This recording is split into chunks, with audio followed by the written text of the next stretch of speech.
Hello guys, welcome to scholar elite. Scholar elite channel में आप सबका स्वागत है। मैं हूं अनुराग पांडे। रेलवे के एग्ज़ाम के लिए एडवांस मैथ्स की हमारी ये वीडियो सीरीज़ है। इस वीडियो सीरीज़ में हमने पहले भी वीडियोस अपलोड किए हुए हैं। अगर आपने वो वीडियोस नहीं देखे हैं तो आप प्लेलिस्ट में जाकर वो वीडियोस देख सकते हैं। आपको ये वीडियो सीरीज़ कैसी लग रही है आप हमें कमेंट करके बता सकते हैं। कोई वीडियो अगर आपको पसंद आता है तो वीडियो को लाइक ज़रूर करें, शेयर करें अपने दोस्तों के साथ और सब्सक्राइब करें स्कॉलर एलीट को। तो आइए शुरू करते हैं हमारा आज का ये वीडियो।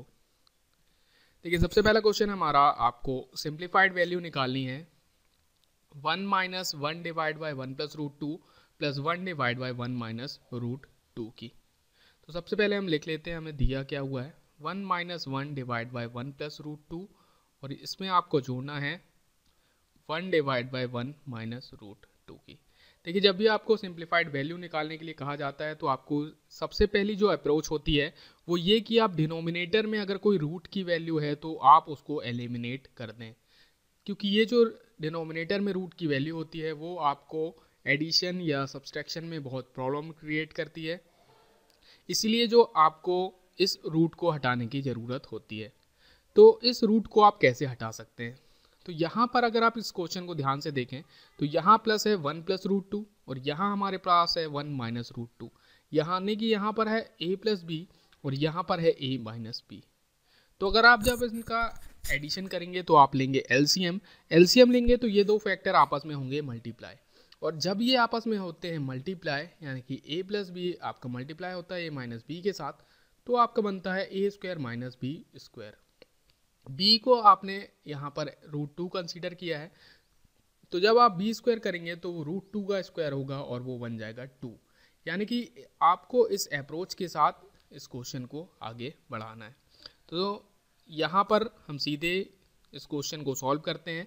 तो सबसे पहले हम लेंगे एलसीएम, तो यहाँ पर हो जाएगा आपका 1 प्लस रूट टू और यहाँ होगा 1 माइनस रूट टू। अब यहाँ 1 के डिनोमिनेटर में कुछ नहीं है, यानी कि ये पूरी वैल्यू जो है ऊपर चली जाएगी। तो यहाँ पर बचेगा आपका 1 plus root two 1 minus root two. अब यहाँ पर इसके डिनोमिनेटर में है 1 प्लस रूट टू, तो यहाँ पर इसके यहाँ पर बचेगा 1 माइनस रूट टू, और यहाँ पर इसके डिनोमिनेटर में है 1 माइनस रूट टू, तो यहाँ पर जो है वो बचेगा 1 plus root two. I hope आपको ये एडिशन समझ में आ गया होगा। आप देखते हैं यहाँ पर देखिए a प्लस बी है और यहाँ a माइनस बी है, तो यहाँ पर a square minus B square का फॉर्मूला लगेगा। a स्क्वायर यानी कि 1 का स्क्वायर जो कि है 1, B square minus B square यानी कि रूट टू का स्क्वायर जो कि है 2। तो यहाँ पर जो है वैल्यू आएगी 1 माइनस 2। अब यहाँ पर है माइनस, तो माइनस का अंदर मल्टीप्लाई करेंगे तो यहाँ पर हो जाएगा माइनस 1 प्लस रूट टू, और यहाँ पर जो है आपके पास बचेगा प्लस 1 प्लस रूट टू। ये आपकी जो है वो वैल्यू बचेगी, और डिनोमिनेटर में फिर से आपका a plus B into A minus B का फॉर्मूला लगेगा। तो यहाँ पर भी a square minus B square बनेगा, यानी कि बचेगा आपके पास 1 माइनस 2। अब अगर इस न्यूमरेटर को देखें तो यहाँ है माइनस 1, यहाँ है प्लस 1 जो कि आपस में कट जाएंगे। यहाँ पर होगा 1 माइनस 2 यानी कि माइनस 1, और यहाँ पर है रूट टू और रूट टू, तो जो जोड़ के हो जाएंगे आपके प्लस 2 रूट टू, और डिवाइड में आपका बचेगा 1 माइनस 2 यानी कि माइनस 1। अब इस माइनस का आप ऊपर मल्टीप्लाई करेंगे तो यहाँ पर आपके पास बचेगा 1 माइनस 2 रूट टू। तो ये होगा इस क्वेश्चन का आंसर, यानी कि जो सिंप्लीफाइड वैल्यू आपको मिलेगी वो मिलेगी 1 माइनस 2 रूट टू, जो कि है आपका ऑप्शन नंबर 2। आई होप आपको ये क्वेश्चन समझ में आ गया होगा। जो अप्रोच फॉलो होती है इस क्वेश्चन में कि आपको डिनोमिनेटर में ये जो रूट की वैल्यू है वो आपको हटानी होती है। पर क्या होता अगर आपके क्वेश्चन में a प्लस बी और a माइनस बी का जो फॉर्म बन रहा है यहाँ पर वो अगर नहीं बनता, तब उस केस में आप क्या करते, अलग अलग फैक्टर का आप परिमेयकरण करते। परिमेयकरण करना क्या कहलाता है? मान लीजिए आपको कोई वैल्यू दी है 1 plus root two, 1 divide by 1 plus root two, तो इसका जब आप परिमेयकरण करेंगे तो आपको ये जो रूट टू की वाली वैल्यू है उसको आप ले लेंगे माइनस में, और दोनों ऊपर और नीचे उनका आप गुणा कर देंगे। ठीक है, तो यहाँ पर फिर से बचेगा आपका 1 माइनस रूट टू, और यहाँ पर जो है वैल्यू बचेगी 1 माइनस 2। तो ऐसा करके भी आप जो है डिनोमिनेटर से रूट हटा सकते हैं। आई होप आपको ये क्वेश्चन समझ में आ गया होगा। अब बढ़ते हैं हमारे नेक्स्ट क्वेश्चन की तरफ। देखिए नेक्स्ट क्वेश्चन है आपको वैल्यू दी है सेक 15 थीटा आपके बराबर है कोसेक 15 थीटा के। आपको एक कंडीशन दी हुई है कि जो थीटा की वैल्यू है वो 0 से बड़ी है और 10 से है कम। तो आपको जो है वैल्यू निकालनी है थीटा की। तो सबसे पहले हम देख लेते हैं हमें दिया क्या है। हमें दिया हुआ है सेक 15 थीटा, ठीक है, 150 मत पढ़ लीजिएगा इसको, ये 15 थीटा है। तो सेक 15 थीटा इक्वल टू है आपका कोसेक 15 थीटा के। देखिए सेक थीटा आपका होता है 1 बाय कॉस थीटा, तो आप इसको लिख सकते हैं 1 बाय कॉस 15 थीटा। और कोसेक आपका होता है 1 बाय साइन थीटा, यानी कि कोसेक को आप 1 बाय साइन लिख सकते हैं, तो 1 बाय साइन 15 थीटा। ठीक है, अब 1 बराबर है 1 के, इसका मतलब की है कि ये जो कॉस 15 थीटा है वो बराबर है आपके साइन 15 थीटा के। तो यहाँ से जो वैल्यू आपको निकलेगी वो आएगी कॉस 15 थीटा इक्वल टू आपका हो जाएगा साइन 15 थीटा। अब देखिए कॉस 15 थीटा है, अब इस साइन को आप लिख सकते हैं, देखिए साइन बराबर होता है आपका साइन थीटा बराबर कॉस 90 माइनस थीटा होता है। ठीक है, तो आप इस साइन थीटा को कॉस 90 माइनस थीटा के फॉर्म में लिख सकते हैं। तो यहाँ पर ये हो जाएगा कॉस 90 माइनस 15 थीटा। आप इस साइन थीटा को कॉस के टर्म में ऐसा लिख सकते हैं। अब देखिए यहाँ पर भी कॉस है और यहाँ पर भी कॉस है, तो ये कॉस आपस में कट जाएंगे। इसका मतलब कि ये होगा कि 15 जो थीटा है वो बराबर होगा 90 माइनस 15 थीटा के। तो अगर आप इस थीटा को अब यहाँ पर ले आए तो यहाँ पर जो वैल्यू हो जाएगी 30 थीटा इक्वल टू हो जाएगा 90 और थीटा की जो वैल्यू आएगी वो आपके पास आएगी 3। आई होप आपको ये क्वेश्चन समझ में आ गया होगा। थीटा की जो वैल्यू थी वो 0 से 10 के बीच थी, तो हमारी वैल्यू आई 3, जो कि आपका ऑप्शन नंबर 4। अब बात करते हैं हमारे नेक्स्ट क्वेश्चन की। देखिए नेक्स्ट क्वेश्चन है आपका, एक आयत है जिसकी एक भुजा है वो है 4 सेंटीमीटर लंबी और एक 5 सेंटीमीटर व्यास वाले वृत्त में ये अंकित है। ठीक है, तो आपको निकालना है आयत का क्षेत्रफल। तो हम सबसे पहले देख लेते हैं, हमारा एक सर्किल है, इस सर्कल का जो व्यास है आपका वो है आपका 5 सेंटीमीटर का। ठीक है, तो इस सर्किल का जो व्यास है वो है आपका 5 सेंटीमीटर। तो अगर कोई आयत इसमें इस सर्कल में इंस्क्राइब्ड है और उसकी एक भुजा अगर 4 की है तो वो भुजा कुछ इस तरह की होगी, यहाँ पर होगा वो आयत, जिससे उसकी लंबाई जो है वो हो जाएगी आपकी 4। तो ये है वो आयत जिसकी एक भुजा है 4 सेंटीमीटर लंबी और ये वो भुजा है जो कि है 4 सेंटीमीटर लंबी। आपको निकालना है इस आयत का क्षेत्रफल और क्षेत्रफल निकालने के लिए आपको निकालनी होगी उसकी चौड़ाई, मतलब कि आपको ये डिस्टेंस जो है वो निकालनी होगी। तो अगर हम क्या करते हैं, अगर हम इस कोने से इस कोने को हम मिला दें तो ये जो लाइन है वो सेंटर से होके जाएगी फिर से, और ये लाइन अगर सेंटर से होके जा रही है और वृत्त पर ही है वो दोनों पॉइंट, तो ये जो लाइन है वो कहलाएगी वृत्त का व्यास, यानी कि ये सर्किल का जो है वो डायमीटर कहलाएगा और इसकी वैल्यू भी है वो हो जाएगी 5 सेंटीमीटर। पर अगर आप इस चीज़ को ध्यान से देखें तो ये जो है आपका वो इस आयत का विकर्ण है। ठीक है, ये इस आयत का विकर्ण है जिसकी लंबाई है 5 सेंटीमीटर। और अगर आप इस भुजा की लंबाई देखें तो इस भुजा की लंबाई है 4 सेंटीमीटर। तो यहाँ पर आयत है तो ये एंगल जो है वो 90 डिग्री का है। तो यहाँ पर आपको कर्ण की वैल्यू में है, आधार की वैल्यू, आपको लंब की वैल्यू निकालनी है। तो आप क्या करेंगे, पाइथागोरस का थ्योरम लगाएंगे। तो यहाँ से आप लगाएंगे 5 square equal to 4 square plus L square. तो यहाँ पे आपको मिलेगा 25 equal to 16 plus L square, यानी कि 25 minus 16 equal to L square. 9 equal to L square, यानी कि एल की जो वैल्यू है वो आपको मिलेगी 3। तो जो लेंथ इसकी हो गई वो आपको मिल गई अब 3। तो आपको आयत की लंबाई पता है, आपको आयत की चौड़ाई पता है, तो आप उसका क्षेत्रफल निकाल सकते हैं।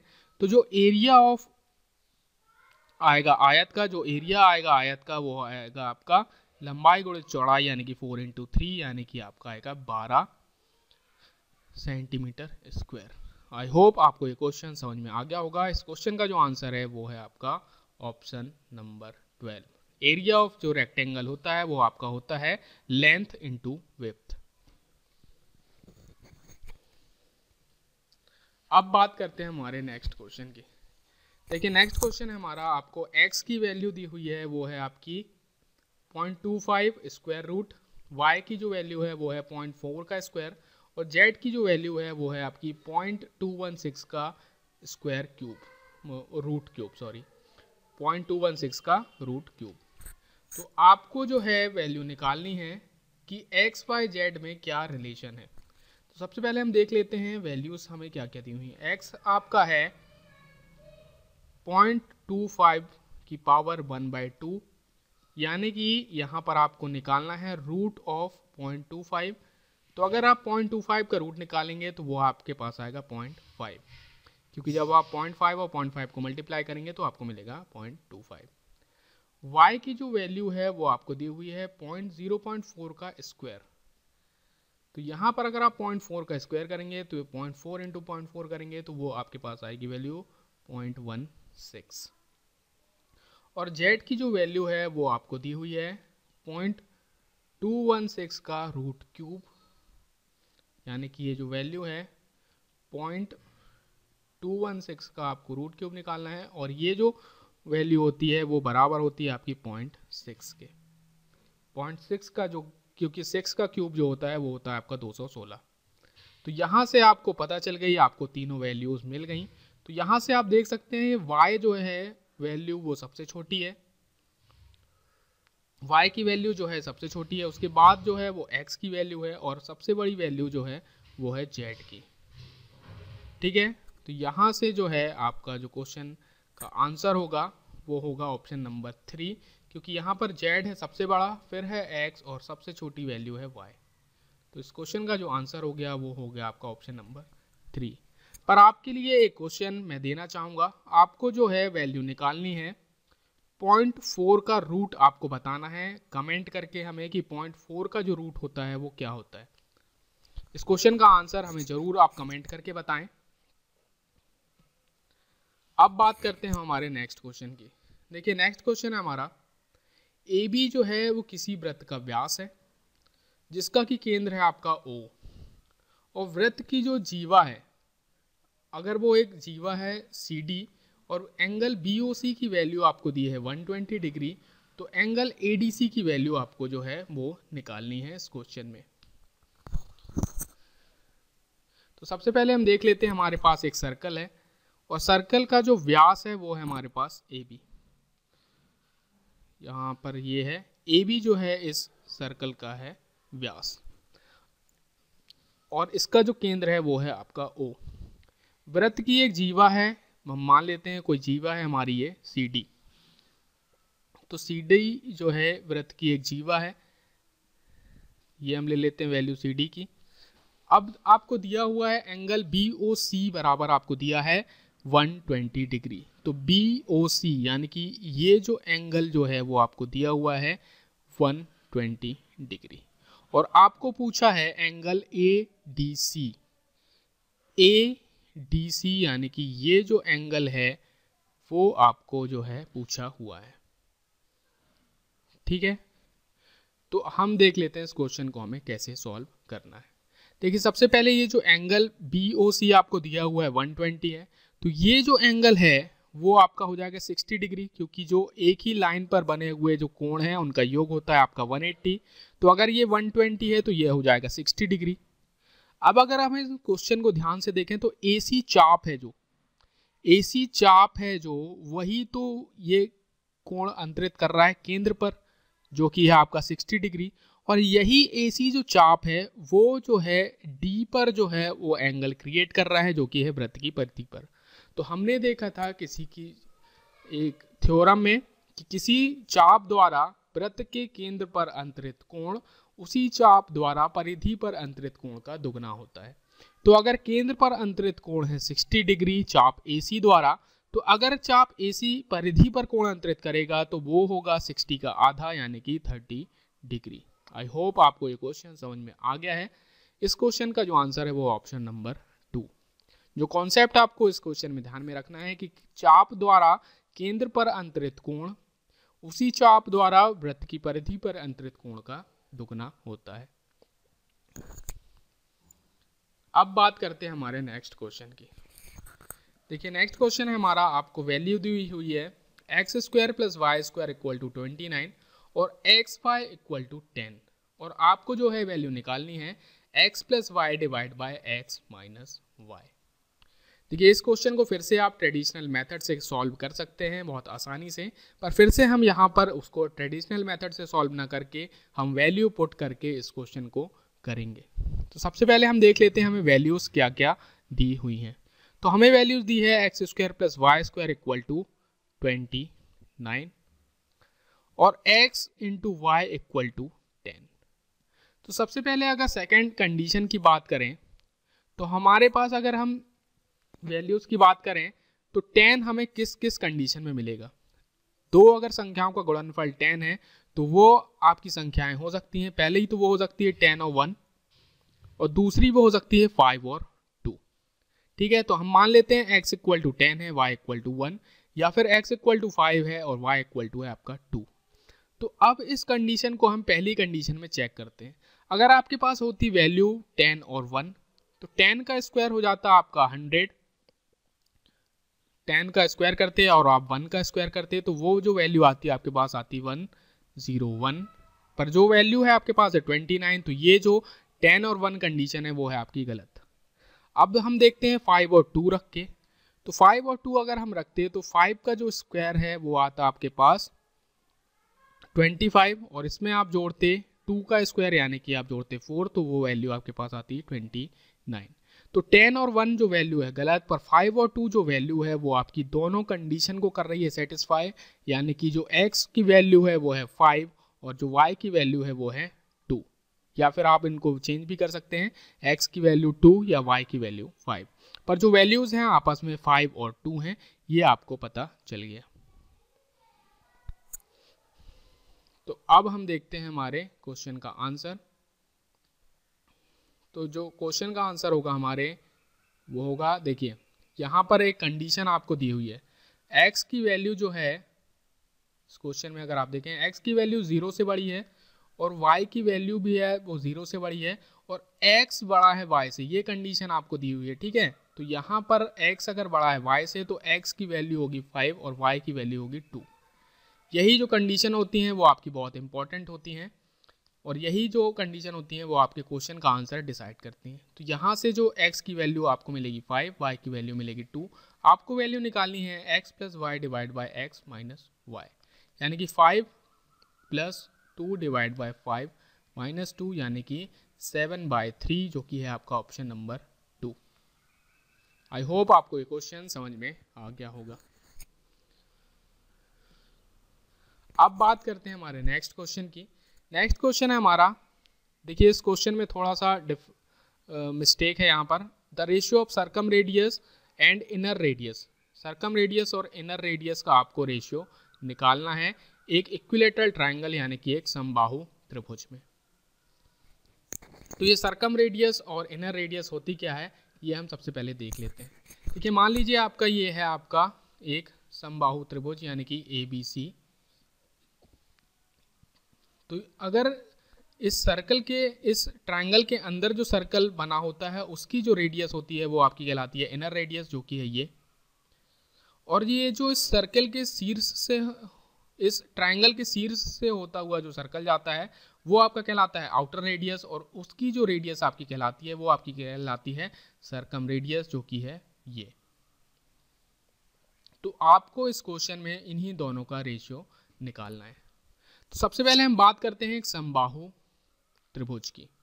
ठीक है, ये मान लीजिए आपका एक समबाहु त्रिभुज है जिसकी तीनों भुजाओं की लंबाई है a। अब समबाहु त्रिभुज है तो अगर आप इसके शीर्ष से सामने की भुजा के मध्य बिंदु को मिलाएंगे तो ये इस पर लंब होगी। ठीक है, क्योंकि समबाहु त्रिभुज में अगर आप किसी शीर्ष से सामने की भुजा के मध्य बिंदु को मिलाते हैं तो वो लाइन जो है हमेशा उस पर लंब होती है। तो ये जो वैल्यू है वो हो जाएगी a/2 और ये आपका ट्रायंगल जो है वो 90 डिग्री का है। तो अगर आप यहाँ पर देखें तो आपको बन रहा है एक राइट एंगल ट्रायंगल।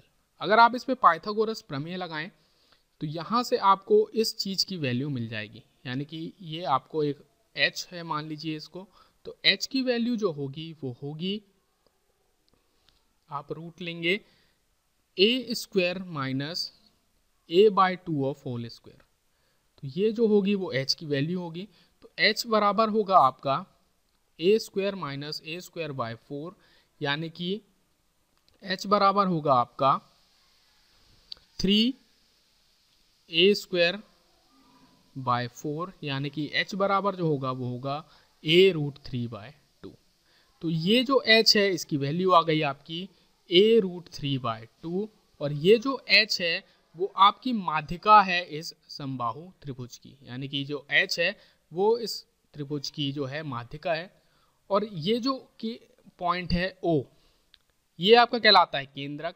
और एक थ्योरम आपने पढ़ा होगा कि केंद्रक जो होता है वो माध्यिका को 2:1 में डिवाइड करता है, 2:1 में जो है वो डिवाइड करता है। तो सबसे पहले हम बात करते हैं, हमको ये वैल्यू चाहिए मान लीजिए, तो आप क्या करेंगे, इसका रेशियो है 1 और इसकी टोटल लेंथ जो है वो आपके पास आई a√3। तो जो इनर रेडियस होगी, तो इनर रेडियस जो होगी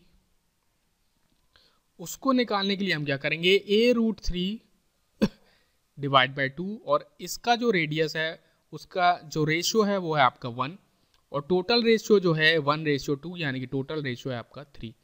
तो ये जो वैल्यू आएगी वो आएगी √3 ऊपर है और 3 नीचे है, तो नीचे एक √3 बचेगा। तो ये जो वैल्यू आएगी वो आएगी a डिवाइड बाई 2√3। इसको आप सॉल्व करेंगे तो आपको ये मिलेगा। और वहीं पर अगर आउटर रेडियस की बात करें या सरकम रेडियस की बात करें, तो सरकम रेडियस की जो वैल्यू है वो टोटल मीडियन की वैल्यू देखिए आपकी कितनी है, हमने निकाली थी a√3/2। a√3/2 हमने टोटल वैल्यू निकाल ली है। अब हमें निकालनी है इस चीज़ की वैल्यू, यहाँ से लेकर हमको यहाँ तक की वैल्यू निकालनी है। इसका रेशियो है आपका 2, तो हम इसके रेशियो से मल्टीप्लाई करेंगे और टोटल रेशियो से डिवाइड कर देंगे, यानी कि 2 + 1 यानी 3 से हम कर देंगे इसको डिवाइड। तो ये 2 से आपका 2 कट जाएगा और इसकी जो वैल्यू बचेगी वो बचेगी a डिवाइड बाई √3। तो आपने देखा कि इनर रेडियस जो आई आपकी वो आई आपकी a डिवाइड बाई 2√3, और जो आउटर रेडियस आई आपकी या सरकम रेडियस आई वो आपकी आई a divide by √3। I hope आपको ये क्वेश्चन समझ में आ गया होगा। अगर आप इस क्वेश्चन इन दोनों चीज़ों का रेशियो लेंगे तो वो जो रेशियो है वो आपका आएगा 1:2। सबसे पहले देख लेते हैं आपको पूछा क्या है, सरकम रेडियस टू इनर रेडियस पूछा है, यानी कि सरकम रेडियस जो है वो आपकी बड़ी है, तो यानी कि जो रेशियो आएगा वो रेशियो आएगा 2:1, जो कि आपका ऑप्शन नंबर 3। आई होप आपको ये क्वेश्चन समझ में आ गया होगा, कैसे आपको निकालनी है इनर रेडियस और कैसे आपको निकालनी है सरकम रेडियस। ये जो है आपकी वो है आपकी सरकम रेडियस इस बड़े वाले सर्कल के लिए, और ये जो है छोटी रेडियस वो है आपके छोटे वाले सर्कल के लिए, और इन्हीं का रेशियो आपको पूछा था क्वेश्चन में। आई होप आपको ये क्वेश्चन समझ में आ गया होगा। पर देखिए इस क्वेश्चन को आपको बार बार निकालने की बिल्कुल ज़रूरत नहीं है, इसको आप बिल्कुल याद कर लीजिए कि सरकम रेडियस और इनर रेडियस का जो रेशियो होता है इक्विलेटरल ट्रायंगल यानी कि समबाहु त्रिभुज के लिए वो हमेशा होता है आपका 2:1। ये आपका एक थ्योरम भी है, तो आप अगर इसकी वैल्यू डायरेक्ट याद कर लेंगे तो वो आपके लिए ज़्यादा बेटर होगा। तो आज के इस वीडियो में इतना ही। आई होप आपको ये वीडियो पसंद आया होगा। अगर आपको ये वीडियो अच्छा लगा है तो वीडियो को लाइक ज़रूर करें, कमेंट करें, शेयर करें अपने दोस्तों के साथ और जुड़े रहें स्कॉलर एलीट से। Thank you.